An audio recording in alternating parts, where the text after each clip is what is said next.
This is an ABC News special report. Now reporting, David Muir. Good morning. We're coming on the air at this hour for a remarkable moment being watched closely, not only in this country, but around the world. At this hour, ousted Venezuelan President Nicolas Maduro and his wife, First Lady Celia Flores, are in federal court right here in New York City to face narco-terrorism conspiracy charges.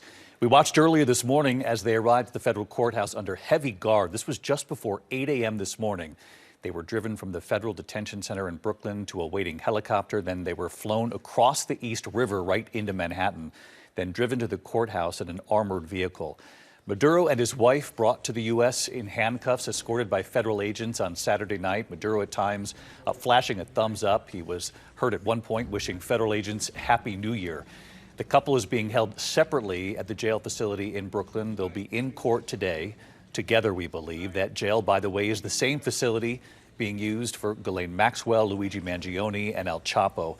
Maduro and his wife were extracted, as you know, from their compound in Caracas following a U.S. military operation that was executed over the weekend, Operation Absolute Resolve. We're learning more about it. The scope of it involved more than 150 U.S. warplanes, fighter jets, bombers, launching from 20 different bases and ships. They targeted air defenses and military bases, nearly a dozen special operations helicopters, then carrying that extraction team, flying barely 100 feet above the water. The Trump administration saying Maduro and his wife were taken from their heavily fortified compound. The president says as they were rushing toward their safe room. The president said Maduro was captured before he could close the door to the safe room. That whole operation lasting roughly 2.5 hours. Overnight, President Trump again saying, quote, "We're in charge of Venezuela," that the U.S. is in charge of Venezuela. Maduro's hand-picked vice president, meanwhile, Delcy Rodriguez, has been sworn in now as that nation's acting president. She's condemning the U.S. operation and demanding Maduro's return. However, President Trump has also said that behind the scenes she is cooperating after he earlier warned she would, quote, "pay a very big price if she did not." Even worse than Maduro, he suggested. Sources now telling ABC News top congressional leaders will be briefed today by several Trump administration officials, including Secretary of State Marco Rubio, Defense Secretary Pete Hegseth, Attorney General Pam Bondi about this high-stakes operation to capture Maduro. Lawmakers on both sides with questions about how the president now plans to, quote, "run Venezuela." There's also bipartisan concerns we've been reporting on here. Congress did not authorize the use of military force in Venezuela. Secretary of State Rubio suggesting over the weekend that was not necessary. There are also serious questions about how the U.S. plans to control Venezuela's oil industry. The president has clearly said on the world stage that he wants American oil companies to now move in quickly to rebuild the oil infrastructure. Venezuela, of course, a key ally of Russia and China. It sits on the largest supply of oil reserves in the world. In an interview with ABC News back in 2019, Maduro claimed that, quote, "Donald Trump wants a war for oil." Let's get right back to the live pictures. Federal court in Manhattan. Aaron Katersky is inside the courthouse. He has already sent out his first note here, the scene in the courtroom. He said the marshals inspected the armchairs, the mahogany defense table where Maduro will sit. Security, as you can see, outside the courthouse, but also inside very tight. Metal barricades stretching the length of the courthouse and beyond on both sides of Worth Street in Lower Manhattan. A K-9 unit has been seen roaming the halls outside, dueling protest groups separated by the NYPD. And we have just learned here that Nicolas Maduro has been escorted into courtroom 26A in shackles. He's wearing tan pants, a black smock over an orange T-shirt, orange jail slippers. His wife, Aaron Katersky, reporting in, is 2 seats away in this courtroom. Obviously, no cameras in court. This is federal court, but we're getting reporting from inside the courthouse at this hour from Aaron Katersky. Judge Alvin Hellerstein has just taken the bench. This arraignment is not expected to last terribly long unless something unforeseen plays out here. As we await details coming in from this courtroom, let's go to Dan Abrams, our chief legal analyst. And Dan, we expect a series of narco-terrorism-related charges here this morning that the judge will go down the list.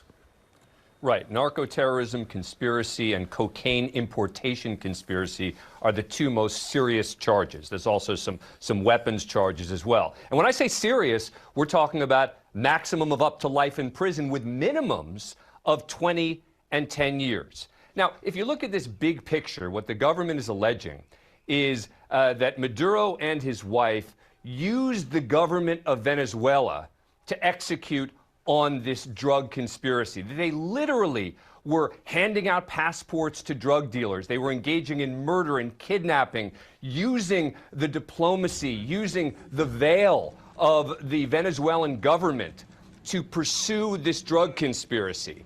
And that's the heart of everything that they're alleging here. Remember, this started in 2020, where the first indictment was handed up, and they have now handed up a superseding indictment in connection with this. And so in court, as you pointed out, we're expecting this to be relatively brief. They'll be informed of the charges against them. There may be some discussion of whether there would be bail, which of course would be a non-issue in a case like this. And remember, two separate cases against Maduro and his wife. There could be different evidence. There could be separate trials. A lot of things we still don't know at this point.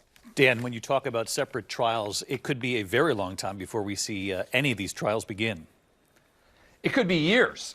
You know, in a typical case like this, it could take years. Now, we'll have to see if this gets expedited. Remember, that is something that belongs to the defendant in most cases, right? The power to move things forward. A defendant has a right to a speedy trial. If a defendant wants the case to move forward quickly, that defendant can help in moving that process forward. So if Maduro and his wife decide, we don't want this to take months and months and months, we want to get this going in 60 days, 3 months, etc., they could try to push forward with a case. But I would expect that this will at least take a number of months, if not much longer. And if convicted, you mentioned this earlier, what does Maduro face here?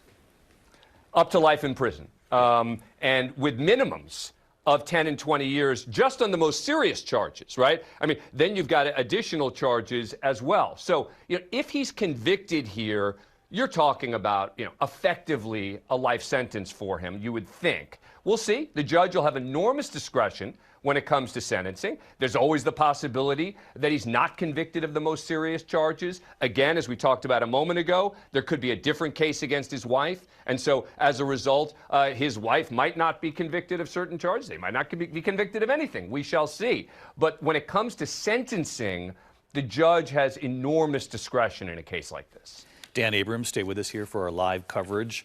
The arraignment of Nicolas Maduro playing out in New York City in federal court. Here in Lower Manhattan, the pictures you see, intense security outside that courtroom. Inside, Aaron Katersky, our chief investigative correspondent, describing a very similar scene. Very heavy security inside that courthouse, a K-9 unit in the hallways. We have just learned that Nicolas Maduro and his wife are both wearing headphones inside that courtroom to listen to the interpreter. These headphones obviously provided by the court. Maduro has taken his seat next to his defense attorney, Barry Polak, and immediately began writing on a notepad. His wife is seated next to her attorney, Mark Donnelly. Apparently, she has her hands folded on the table. Judge Alvin Hellerstein introducing himself and saying he would assure a fair processing. That's my job, he said. That is my intent. And when he says a fair proceeding here, he's talking about an arraignment on these charges, a description of these charges, Dan. He will describe what both Maduro and his wife face. Correct. They will be informed of the charges against them. That's really the point of this proceeding. This is not supposed to be particularly substantive. This is not where he begins to present a defense. This is basically to start the process moving forward. This is, you show up in court, you're informed of what you're charged with, and now the process begins. Dan Abrams, our chief legal correspondent, stay with us here. I want to bring in Martha Raddatz, who's also following these breaking developments here. ABC News live coverage of Nicolas Maduro and his wife now being arraigned on narco-terrorism charges. Dan listing the charges here just moments ago, both inside that courtroom wearing headphones to listen to what it is they face here now in the U.S. Martha, you've had extensive reporting of this U.S. military operation. We heard the president when he came out afterwards and first addressed the nation on this, saying that Nicolas Maduro and his wife were captured as they tried to get to that safe room on their compound. He said it was within moments of closing the door they got him before he could close the door behind him. What an extraordinary shifting of scenes here. Now he's inside this federal courthouse, shackled. Astonishing. From a presidential compound to a seat in a courtroom in New York, really an astonishing development. And what is even more astonishing is that military operation, as you know, David, a tactical success. It seemed to be a flawless operation, but there were bloody gun battles. We are learning, the Cubans say, 32 Cubans were killed. Now, the Cubans were doing security for Maduro, so it is likely, we know there was gunfire when the U.S. elite Delta Force approached that compound, got near Maduro. There was gunfire that broke out. 32 Cubans apparently killed in that. And Donald Trump has now revealed that the Americans who were wounded were helicopter pilots. We saw those helicopters going over Caracas. They had flown over the waters at about 100 feet, those dark waters arriving, and there was gunfire apparently then. Now, some of those helicopters and some of the other warplanes overhead providing support took out air defenses, but apparently some of those helicopter pilots were hit. They managed to keep flying the helicopters. President Trump said they were bleeding badly, but still kept on. We don't know exactly whether those were gunshot wounds or shrapnel, perhaps, from the helicopter getting hit, but they were able to keep flying those helicopters. When they approached Maduro and his wife, they gave up, according to President Trump, on their way to try to get behind those steel doors. But I can tell you, David, even if they'd gotten behind those steel doors, the Delta Force could have gotten them out of there. They would have blasted their way in through those doors and breached those heavy steel doors because they had practice on an exact replica of that compound. That compound was within a military installation, but they had been following a CIA team on the ground, knew exactly where they were, where they had gone, and that's why they built a replica, the Delta Force, and were practicing for months in breaching this breaching this compound, David. Your universal praise for members of the U.S. military in carrying out that very dangerous operation. And of course, the tough questions now come afterward, and not for the U.S. military, but instead for the Trump administration on how we move forward, given the fact that, again, overnight, President Trump has said that the U.S. is in control of Venezuela. We heard Secretary of State Marco Rubio in the last 24 hours, in particular on the Sunday shows here in the U.S., trying to dial back, if you will, some of that rhetoric, saying we'll apply pressure on Venezuela, the embargo on the oil tankers, in addition to other steps taken by the U.S. military and the presence that still very much remains in that region. Secretary Rubio saying that pressure would push Venezuela in a direction that the U.S. Would determine whether or not they were listening and following along, and whether or not the U.S. military would have to indeed take any kind of secondary action here. The president clearly said again last night, though, that instead the U.S. is simply in charge now. In this courtroom, you're looking at federal court here in Manhattan, where ousted Venezuelan President Nicolas Maduro, captured by the U.S. military over the weekend, is shackled, sitting in court, wearing a pair of headphones provided by the court. So is his wife, sitting not far from him in that courtroom. We now know that Maduro stood before the judge. Are you Sir Nicolas Maduro Mores? The judge asking. Maduro declared through an interpreter, I am the president of Venezuela. He said, I was captured at my home in Caracas, Venezuela, before the judge interrupted and told him there would be time later to challenge his custody. Maduro then affirmed he is who the judge said he is, which was, of course, the initial question. Also an extraordinary development. Our chief international correspondent, James Longman, in the region on the border of Venezuela. And when you hear Nicolas Maduro, James, immediately try to take an opportunity to establish before that court that he remains the president of Venezuela. I was captured in Caracas at my home before the judge interrupted him and said, you'll have your chance to make your case later. Yeah, David, and that goes to the heart of this because in many senses, nothing has really changed inside Venezuela. Yes, we had the theater and the drama of his capture, but his regime remains, and that is why there is so much uncertainty about this situation. I'm here in Colombia on the border with Venezuela in Cúcuta. You can see a massive Colombian military presence here. They are terrified about this situation spiraling out of control, and we see a massive migration crisis fueled by Donald Trump's intervention on Friday. Goes against precisely one of the things that elected Donald Trump in the first place, which was a vow to stop mass migration. So that has got to be one of the massive concerns here in Colombia. Anyway, I want to take you across here because you can see it's very busy. This road is open as usual because every day tens of thousands of Venezuelans cross over to go shopping. Goods are much cheaper on this side of the border than they are in Venezuela. Massive inflation makes life just much more difficult for the average Venezuelan. And I just want to walk you through. Venezuelans we speak to, every single one of them, without exception, says they're happy that Maduro is gone. That's really important to say, but it is not the whole picture because they're conscious that the rest of the regime remains. I just spoke to one man who actually, we stood on this bridge here and he cried in front of me saying he's not sure if he's ever going to see his sons again, but he was very, very circumspect. He didn't want to go into too much detail because he knows Maduro's regime lives on. David.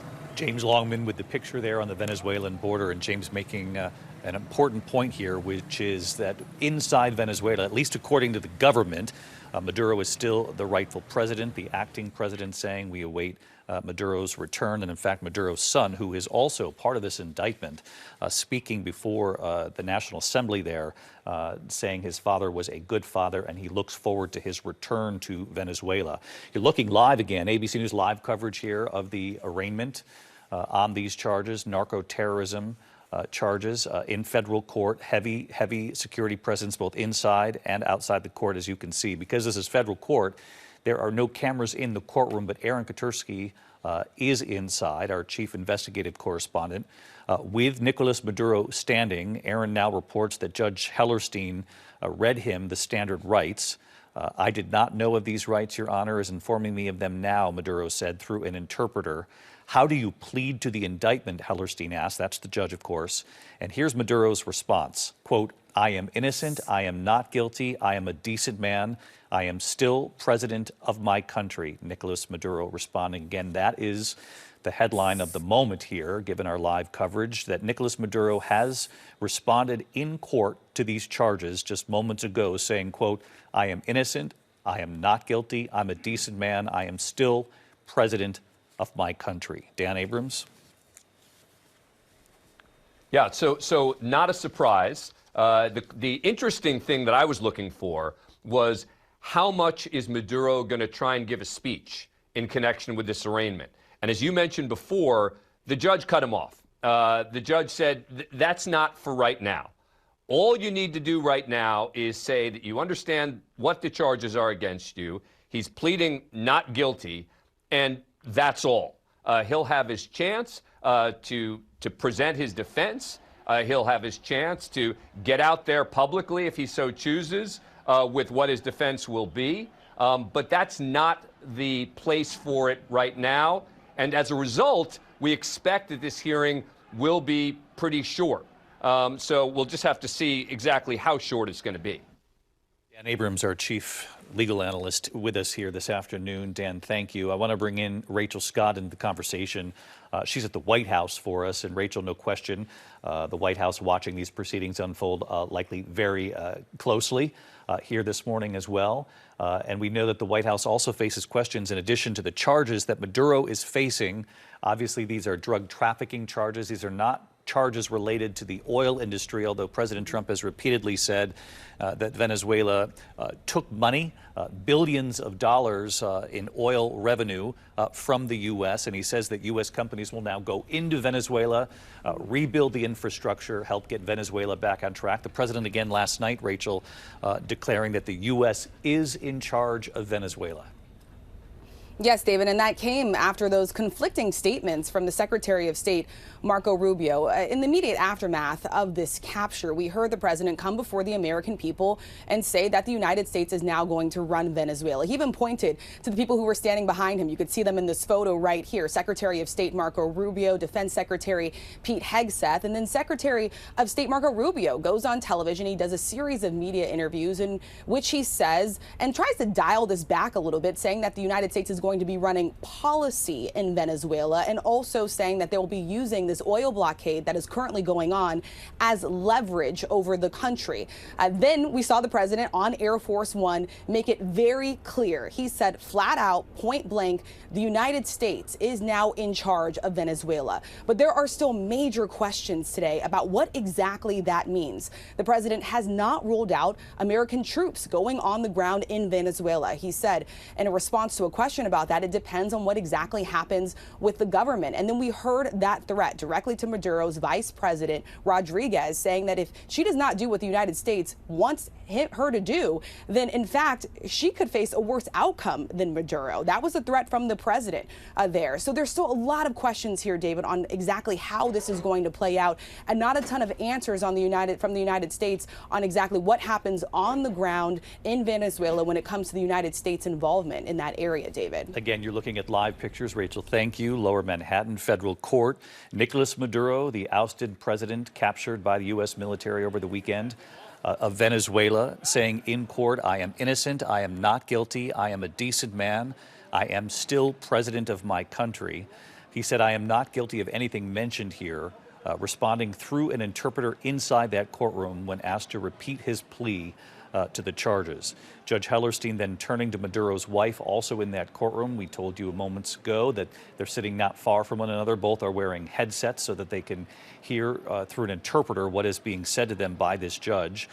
Judge Hellerstein turning to the wife, she says, I am Celia Flores. I am the First Lady of the Republic of Venezuela. The judge interjecting, saying the purpose today is just to ask you who you are.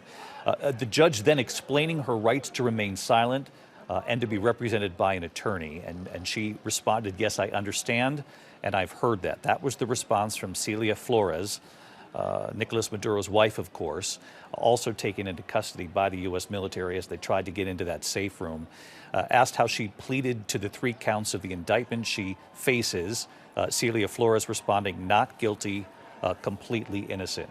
So we've heard responses now from Nicolas Maduro saying, I am innocent, I am not guilty, I'm a decent man, and declaring that I am still president of my country. And now Celia Flores, his wife, saying that she also is not guilty, completely innocent. She interjected, I am First Lady of the Republic of Venezuela, but the judge then reminding her that the purpose today is to simply ask you who you are. Matt Rivers, who has covered South America extensively. He is in Bogota, Colombia for us. And as we stay trained on this courtroom in New York, Matt, your reaction here to what's playing out inside this courtroom, the president of Venezuela, the First Lady of Venezuela, both declaring their innocence here. It's stunning, quite frankly. I'm personally not surprised that both Maduro and his wife tried to interject, tried to make their case a little bit there in court. Maduro, if nothing else, is a showman, and he knows very much right now that he is on the world stage in a way that he never has been before. But frankly, it is stunning that just a few days ago, he was running the country of Venezuela as he had for well over a decade, and now he is in a New York courtroom, David. It's something that I think the people of Venezuela are still struggling to even grasp, even fathom, because for better or for worse, Maduro was Venezuela. Internationally, he symbolized Venezuela. He was a larger-than-life figure for so many people in that country, and the swiftness, the suddenness, the brazenness of that attack, and the fact that they were able to extract Maduro from that country, I don't know that that's really sunk in for a lot of Venezuelans yet, as they grasp not only the U.S. doing that and what that means for their country in that moment, but also the future for Venezuela here, David. There is so much confusion, a lack of clarity about what the United States plans to do with that country and how that will affect the everyday people that have been, frankly, brutalized by the Maduro regime for a very long time. And a question for you, Matt. Obviously, these charges are drug-related, narco-terrorism-related charges. But as you know, the questions in the aftermath of this U.S. military operation involved the oil largely. President Trump on the world stage clearly saying that the U.S. will move in quickly. U.S. companies will rebuild the infrastructure and recoup some of the money. And he said billions of dollars were lost to Venezuela after, in the last several decades, after the infrastructure was allowed to weaken, and with Maduro in power, claiming that the U.S. lost money. But the world fully aware of the relationship between Venezuela and China and Russia, and where that oil typically goes. President Trump now declaring the U.S. is in charge of Venezuela. No question about that, David. And I think the geopolitics of all of this really matter. Of course, President Trump wants to control the world's largest largest supply of oil, across the entire world. But he also wants to keep it out of the hands of China and Russia. China is the largest purchaser right now of Venezuelan oil. And President Trump has been very clear. He does not like that. He doesn't like the presence that China has in the Western Hemisphere. He is very open about the fact that he wants that oil sold inside the United States and to friendly nations around the world. It's not just oil and what it represents for the economy. It's also being used as a strategic tool in the game of great powers that is playing out between the United States and China at this very moment. So that is certainly part of the strategy here from the United States moving forward, as President Trump wants to get those U.S. oil companies back where they were for so many decades. Matt Rivers, who has covered the region for quite a few years for us. Matt, we appreciate it. He is live in Colombia. We'll go back to him as necessary. And again, the breaking news here in New York City, coming to us from Aaron Katersky inside the federal courthouse here. Both Nicolas Maduro and his wife, Celia Flores, standing in that courtroom when called upon by the judge asking them if they understand the charges and asking if they can confirm who they are, summarizing the charges for them. Maduro standing, Judge Hellerstein reading him the standard rights, and Nicolas Maduro responding, "I did not know of these rights. Your Honor is informing me of them right now," he said. And then he was asked by the judge, how do you plead to the indictment? And again, as I mentioned, Nicolas Maduro declaring in that courtroom, but in essence for the world, watching not only here in the U.S., but around the world, these proceedings as they play out. Nicolas Maduro saying, I am innocent, I am not guilty, I'm a decent man. And as I mentioned before, declaring that I'm still the president of my country. It was not long after Celia Flores standing in that courtroom as well, and she went on to say, I am the First Lady of the Republic of Venezuela, which is when the judge interjected, saying the purpose today is to simply ask you who you are. Then a familiar scene playing out with her as well, the judge explaining to her her rights to remain silent, to be represented by an attorney. She said, yes, I understand this, I've heard this. And then when asked how she pleads to the 3 counts of the indictment that she faces, Celia Flores responding, not guilty, completely innocent. Martha Raddatz, we know there are proceedings playing out across town at the UN and the UN Security Council meeting to discuss the unfolding events in Venezuela, and you have new reporting? Exactly. Just before these court proceedings started, the U.S. ambassador to the UN, Mike Waltz, said he was an illegitimate so-called president. He said Maduro was not a head of state and emphasized that over 50 countries rejected the legitimacy of Maduro's re-election following the disputed 2024 election. He also said, and this adds to those mixed messages we are getting from the administration, with Donald Trump saying we are running the country, talking about possible boots on the ground, that they're not afraid to put boots on the ground. Mike Waltz just said that the U.S. is not occupying a country, calling the U.S.'s actions a law enforcement operation. He said his Secretary Rubio has said there is no war against Venezuela or its people. We are not, again saying we are not occupying a country, again saying this is law enforcement. The United States arrested a narco trafficker. But as we've heard, the president again reiterated that he believes we are now in charge of that country. Waltz also did add that the U.S. would not allow, as Matt was saying, would not allow the Western Hemisphere to be used as a base of operation for our nation's adversaries and competitors and rivals of the United States. And as you know, David, there have been threats to other countries as well from President Trump, Colombia, Mexico, Greenland, and what the U.S. may do in those countries. David. Our chief foreign correspondent, our chief global affairs anchor, Martha Raddatz, with us here this afternoon as well. Martha, thank you. Just in from the courtroom, and in the moment that Aaron Katersky is allowed to leave this proceeding, he'll come out before the camera for us and give us color from inside that court. This is not expected to be a terribly long proceeding, though the color has been quite something coming from the courtroom. Right now, we are learning that the judge informing both Maduro and his wife, the First Lady, as citizens of the state of Venezuela, you have the right to consult with consular officials. We understand it, and we would like to have such visits, Nicolas Maduro answered. He took notes during the proceeding, Nicolas Maduro did, and he asked the judge for permission to keep those notes. He did not ask for bail. Mr. Maduro is not seeking release at this time, is what his defense attorney, Barry Pollock, said inside that courtroom. Celia Flores, likewise, not seeking bail inside that courtroom. The judge did, however, make it very clear that he's open to receiving a bail application in the future, but that the couple will otherwise remain detained at MDC Brooklyn, which is a jail detention facility not far away in terms of distance from this federal courthouse, though the way they had to get them to the courthouse was somewhat dramatic here this morning, being taken heavily fortified vehicles and then flown to the island of Manhattan and then brought to the federal courthouse in multiple steps here this morning. These are the pictures that we witnessed around 8 a.m. this morning as they were brought from Brooklyn to Manhattan by helicopter, and then from the motorcade waiting for them to bring them into that courthouse. Significant security outside the courthouse this morning. There have been protests. There are signs on both sides weighing in with different opinions on Nicolas Maduro being removed from power and the way in which this played out. As Martha mentioned, a remarkable U.S. military operation, one where there has been praise for simply being able to pull this off, the size and scope of this, how dangerous it was, and yet no loss of U.S. life. We did learn that a couple of pilots, according to Martha, were injured, but then still able to fly to leave the operation and to get through it 2.5 hours in total, and that Nicolas Maduro and his wife were captured in those final moments as they tried to get into their safe room, their safe house within the presidential compound.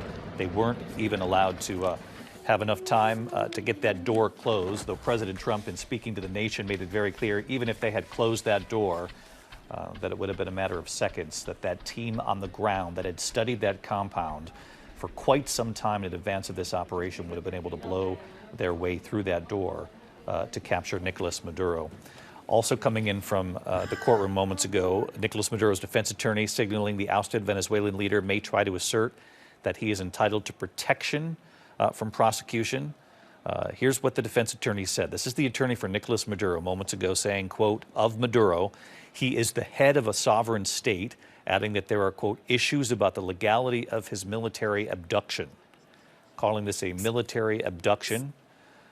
The attorney for the First Lady of Venezuela said that she was injured during the military operation and that she has requested a medical briefing, that Celia Flores has requested a medical briefing saying she was injured during the U.S. military operation.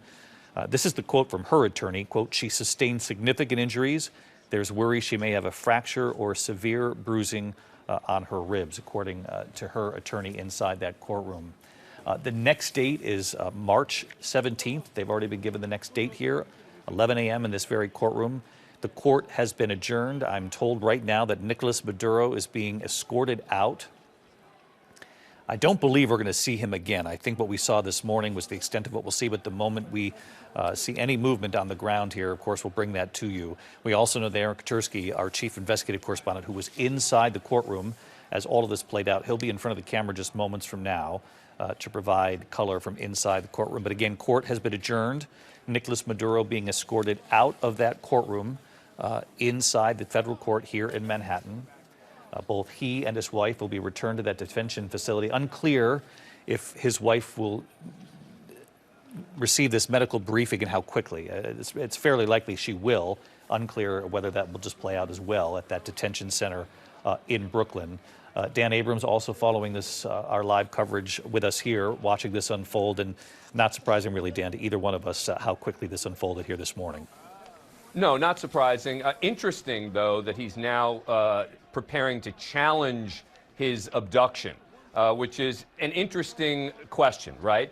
Because there are real arguments that as a matter of international law, the U.S. should not have been able to simply go in and grab Maduro. Now, the position of the government is it was a law enforcement operation, that the military was just helping to back it up.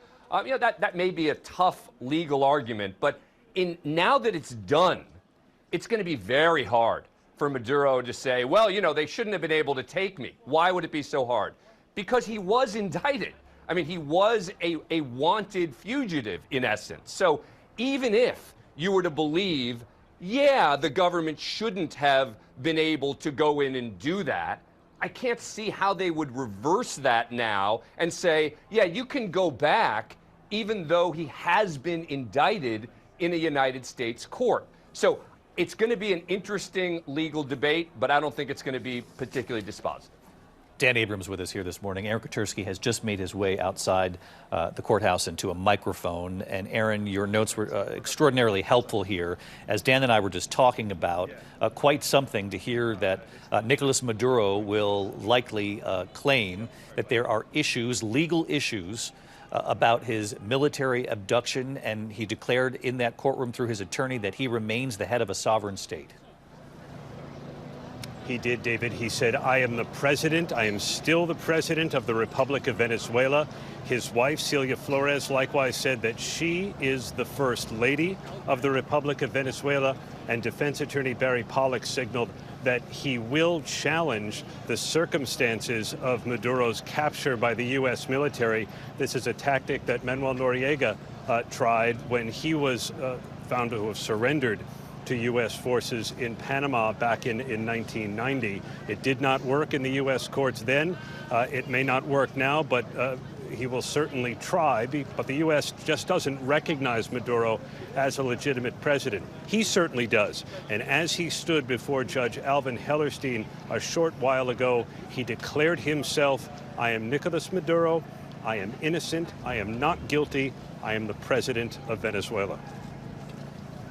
It did seem from the notes that you shared with us from inside the courtroom, Aaron, that the judge signaled fairly early on here that there would not be time for speeches, that will come in due time through their defense, that he was simply asking for them to confirm who they are, that they understand the charges against them, and ask them their plea. That both when Nicolas Maduro spoke and when Celia Flores spoke, the judge interjecting essentially in so many words saying this is not the time and place for that. Exactly right, David. The judge did not want this to turn into any kind of a spectacle, and he wanted to keep this as ordinary as is possible, despite the extraordinary circumstances of how Nicolas Maduro got here. He is now being treated like every other criminal defendant in the dock here at Manhattan Federal Court.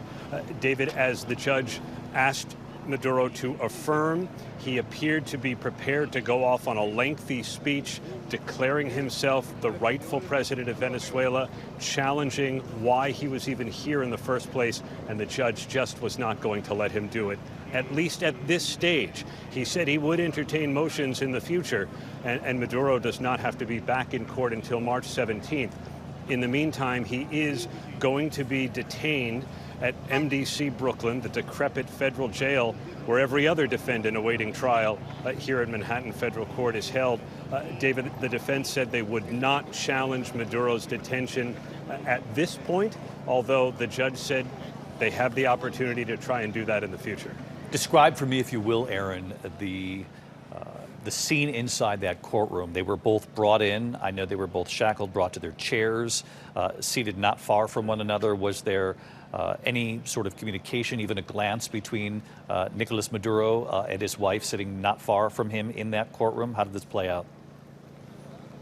It did not appear that Maduro and his wife looked at one another, but they were seated with just a lawyer between them. And at one point, when the judge informed them of their right to be in contact with consular services, with someone from the Venezuelan consulate here in New York. Maduro answered for both of them and said, we would like to take advantage of those consular services, but otherwise it did not appear that Maduro and his wife interacted at all. Maduro was brought in first wearing beige pants, a black smock over an orange T-shirt, and orange jail slippers. He was escorted to a chair that the U.S. Marshals had flipped over to inspect. We've seen that before for high-profile defendants. They flipped over all the chairs at the defense table before Maduro was seated. His wife was then brought in next, wearing a very similar outfit, beige pants, black smock, orange T-shirt, took her place, kept her arms folded on the table, whereas Maduro himself took notes almost through the entire proceeding, and at the very end, he asked the judge for permission to make a request that he keep those notes, and the judge said that he could. Aaron, as all of this was playing out, Nicolas Maduro's son, who is also under indictment, though he remains in Venezuela, speaking to the National Assembly there, where he's been a lawmaker for about 4 years now, since 2021. In a message to his father in front of the Venezuelan people, he said, "Dad, you created a strong family. The nation is in good hands while we await your return. I love you." That was the message from his son. There's the picture of the National Assembly there in Venezuela. Certainly, you know, from the standpoint of the words that he used, somewhat hopeful that he'll see his father one day soon in Venezuela, but given the proceeding here today in Lower Manhattan, a stark reminder that is unlikely to happen. And in fact, the earliest we might see these trials begin could be some time from now, Aaron.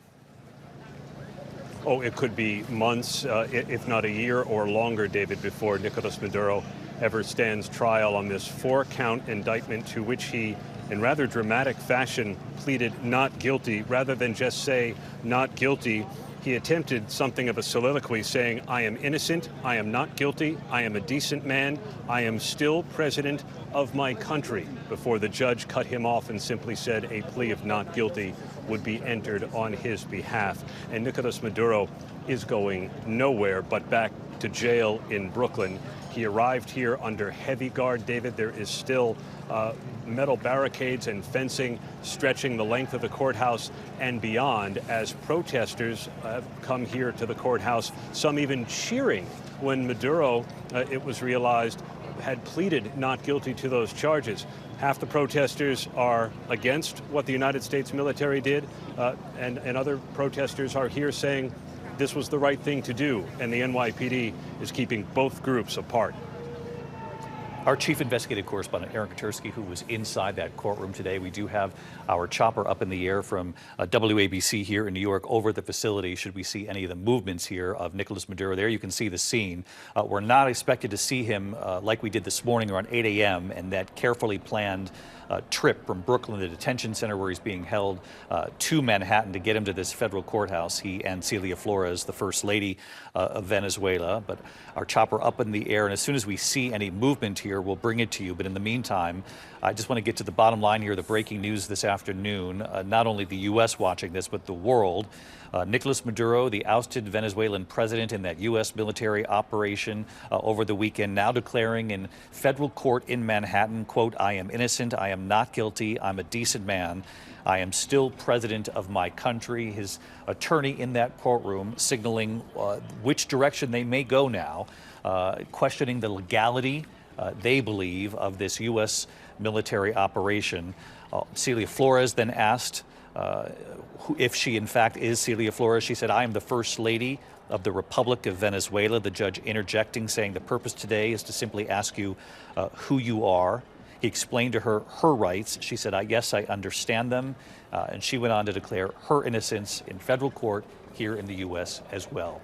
Our coverage will continue on ABC News Live, abcnews.com. We're going to return to local programming. If there are any major developments, I'll be back on the air with the team. But we'll definitely be back with the entire team for World News Tonight. I'm David Muir in New York. I'll see you then. Good day. This has been a special report from ABC News.